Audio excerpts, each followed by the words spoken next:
In 1982, work began on modernizing the basic version of the Su-27, T-10M, to give the aircraft multifunctionality.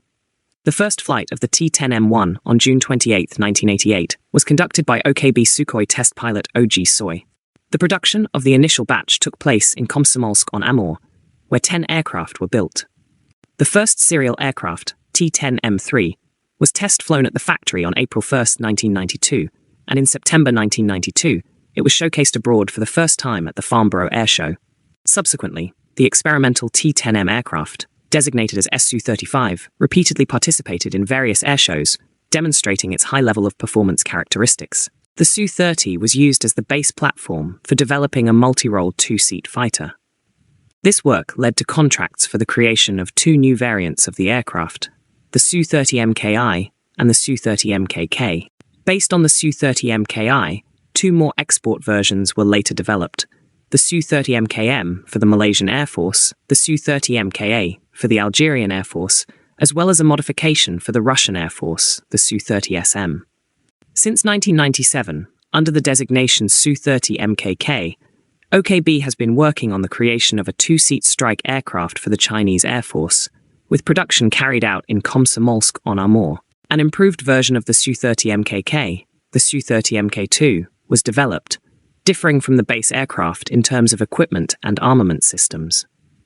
Since 2003, this type of aircraft has been supplied to the People's Republic of China. Besides China, Su-30 MK aircraft were delivered to Indonesia, Vietnam, Venezuela, and Uganda in 2003. Based on the Su-30 MK2, a version of the aircraft was created for the Russian Air Force, designated the Su-30 M2. Work on a two-seat strike modification of the Su-27 began at OKB in the early 1980s, initially considering the aircraft as a modification of the Su-27 UB trainer. Official work on the creation of a two-seat fighter bomber was mandated by a government decree on June 19, 1986, and OKB Sukhoi assigned the new aircraft the factory designation T-10V. The first flight of the experimental aircraft T-10V-1 took place on April 13, 1990. Serial production was organized at the Novosibirsk Aircraft Production Association, NAPO, named after VP Chkalov. The first flight of a pre-production model was made on December 18, 1993. In June 1995, under the designation Su-32, the aircraft was showcased abroad for the first time at the Le Bourget Air Show. In the summer of 1999, the Su-32 set 7 world records for lifting cargo to altitude. On March 18, 2014, the aircraft, designated Su-34, was adopted into service by the Russian Aerospace Forces. In 2003, OKB Sukhoi began work on a new project under the designation Su-35, aimed at creating an export-oriented modification of the aircraft equipped with the latest equipment and armament.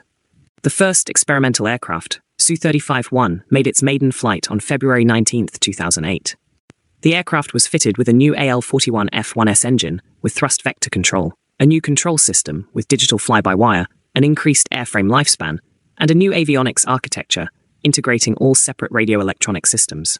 Between 2011 and 2017, OKB successfully completed the full testing cycle of the Su-35S, a version intended for the Russian Air Force.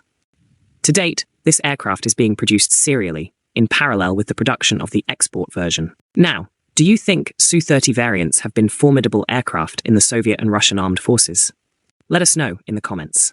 We discuss such interesting topics every day. Please like, share, and subscribe for more such stories in the future.